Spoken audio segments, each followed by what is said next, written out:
নমস্কার সকলকে। আপনারা জানেন বা বলা ভালো তোমরা জানো যে গতকাল 11th ফেব্রুয়ারি অলরেডি আমাদের মাধ্যমিক এক্সামিনেশন বা মাধ্যমিক পরীক্ষা 2025 সালের ইংলিশ বা সেকেন্ড ল্যাঙ্গুয়েজ যে এক্সামিনেশনটা সেটা কমপ্লিট হয়েছে। আশা করছি সকলে ভালো দিয়েছো এবং আজকে আমরা তার গ্রামার এবং ভোকাবুলারি যে পার্টটি রয়েছে সেখানে অবশ্যই 20 মার্কস ক্যারি করছে। তোমরা জানো যে সেকশন এ এবং সেকশন সি সেটা সাবজেক্টিভ হওয়ার কারণে অনেক সময় সেক্ষেত্রে আশানুরূপ মার্কস তোমরা পাও না অনেক সময়, কিন্তু এই গ্রামার পোর্শনটা এমনই একটি পোর্শন যেখানে তোমরা ফুল মার্কস পাওয়ার সম্ভাবনা খুবই প্রবল। যদি সঠিক অ্যান্সার তোমরা লিখতে পারো পাবেই পাবে।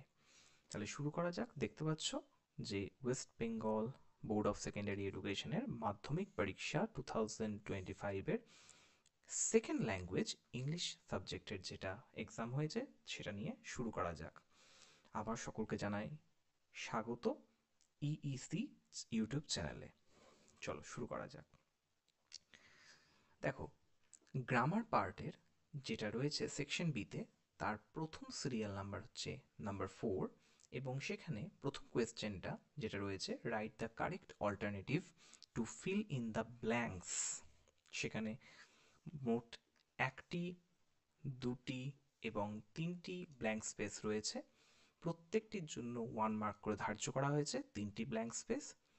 সো 3 মার্কস বা 3 মার্কস এখানে রয়েছে। So all of this are 1 marker questions, right? প্রথমে দেখো বলছে it continually for hours together from morning. It dash continually for hours together from morning. তাহলে এখানে was drizzling, had been drizzling and is drizzling রয়েছে। Correct answer হবে had been drizzling. কেন?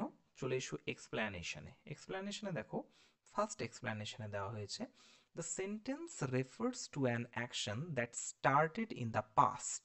কখন? Started in the past and continued for a duration before another past event. This is a case of past perfect continuous tense. That's why we have to choose had been drizzling এবং সেটা past perfect continuous tense হচ্ছে। এটা correct answer. Next চলে এসো, but in the afternoon the wind dash grew up, grows up, growing up. কোনটা correct answer হবে? Obviously ঠিকই বলেছো বা ঠিকই করেছো তোমরা, সেটা হবে গ্রিউ আপ। কেন? এক্সপ্ল্যানেশনের সেকেন্ডে চলে এসো। দেখো, grew up refers to the wind increasing in intensity. The simple past tense is appropriate as it denotes a completed action in the past. That's why we have to choose grew up. বুঝতে পেরেছো? Third যে question বা third সেন্টেন্সটা হচ্ছে then dash the storm with heavy gust. এখানে options রয়েছে comes, came, had come. Correct answer হবে came. কেন সেটা চলো দেখে নেওয়া যাক। থার্ড এক্সপ্ল্যানেশনের দেখো রয়েছে simple past tense is use to indicate A completed event that followed by the previous one, a completed event followed by the previous one. So came is the correct answer here. তার জন্য কিন্তু আমরা এই যে অপশনসগুলো রয়েছে comes, কেম এবং had come, তার মধ্যে কেমটাকে বেছে নিচ্ছি। কেম হচ্ছে correct answer. Came is the most suitable choice here. That's why you have to choose this one. Next চলে এসো। দেখো, নাম্বার 4-এর যেগুলো রয়েছে, নাম্বার 4-এর তিনটে কোয়েশ্চেন, তিনটে ব্ল্যাঙ্ক স্পেস, তিনটেই ঠিক করেছো। তাহলে এখানে আমাদের 3 মার্কস ক্যারি হয়ে যাবে। Next number 5। নাম্বার 5-এ ডু অ্যাজ ডিরেক্টেড। সেখানে 5-এর কতগুলি পার্ট রয়েছে। 5 নাম্বার সিরিয়াল নাম্বারের মধ্যেও কিছু পার্ট রয়েছে, যেমন এ, বি, সি। 5-এর এ নাম্বার যেটা সিরিয়াল নাম্বার রয়েছে সেখানে দেখো বলেছে fill in the blanks with appropriate articles. ভালো করে লক্ষ্য রাখবে, appropriate articles and prepositions. These are all 1 marker question. কারণ দেখতে পাচ্ছ 1 মাল্টিপ্লাইড বাই 3 তিনটে ব্ল্যাঙ্ক স্পেস রয়েছে এবং 1 মার্কস করে প্রত্যেকটা ব্ল্যাঙ্ক স্পেসের জন্য বা অ্যান্সারের জন্য ধার্য করা হয়েছে, তাই টোটাল এখানে 3 মার্কস রয়েছে। Last year we visited Haridwar dash summer, তাহলে এক্ষেত্রে কি করতে হবে? In summer. কেন? এক্সপ্লেনেশন 1-এ চলে এসো। In is used before seasons. In কোথায় ইউজ করা হচ্ছে? সিজনের আগে।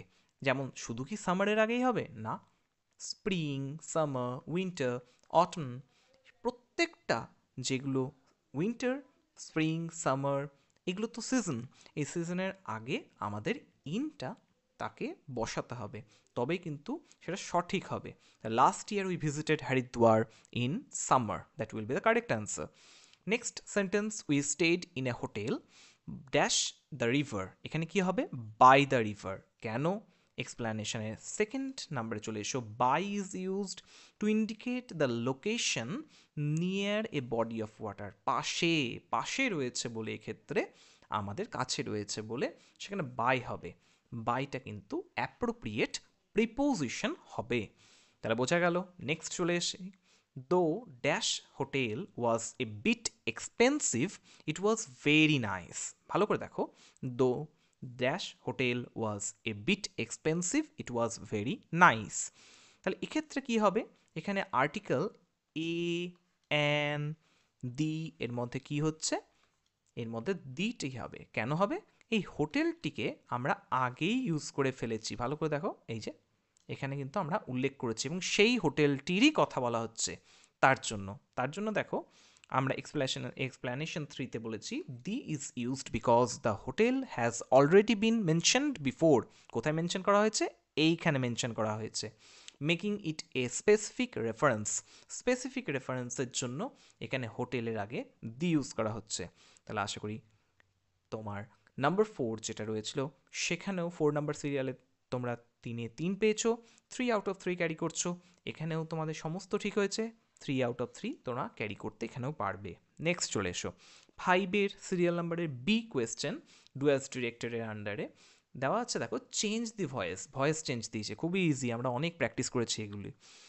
We patched the kite up with a letter, we patched the kite up with a letter. দেখো এক্ষেত্রে ভয়েস চেঞ্জড, অ্যাক্টিভ ভয়েস থেকে প্যাসিভ ভয়েসে করতে গেলে আমাদের কি করতে হয়? অ্যাক্টিভ ভয়েস থেকে আমাদের প্যাসিভ ভয়েসে করতে গেলে কি করতে হচ্ছে? সেক্ষেত্রে আমাদের অবজেক্টের subjective form, then was or wire, দেন এমভি3, এমভি3 বলতে main verb, main verb, main ভার্বের থার্ড ফর্ম, থার্ড ফর্মটা কি? পাস্ট পার্টিসিপল, সেটা বসাতে হচ্ছে। কমপ্লিমেন্ট বা রেস্ট অফ দ্য সেন্টেন্স বসাতে হচ্ছে, তারপরে বাই বসাতে হচ্ছে, তারপরে সাবজেক্টের অবজেক্টিভ ফর্ম করতে হচ্ছে। খুব ইজি। এখানে দেখো কি হচ্ছে তাহলে অ্যান্সারটা, the kite then was patched up with a letter by us. ঠিক হয়ে গেছে। চলো তার নেক্সট নাম্বার 2-তে হচ্ছে, father asked him have you no school today, question mark, have you no school today, change into indirect speech, so direct to ইনডিরেক্টে করতে হচ্ছে।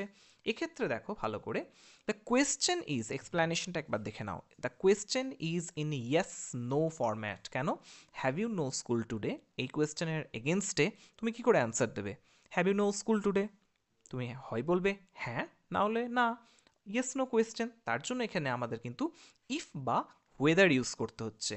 তাহলে দেখো, father asked him if or whether, whether স্পেলিংটা মাথায় রাখবে ঠিক করে, he had no school that day, then full stop, full stop দিতে কিন্তু ভুলবে না।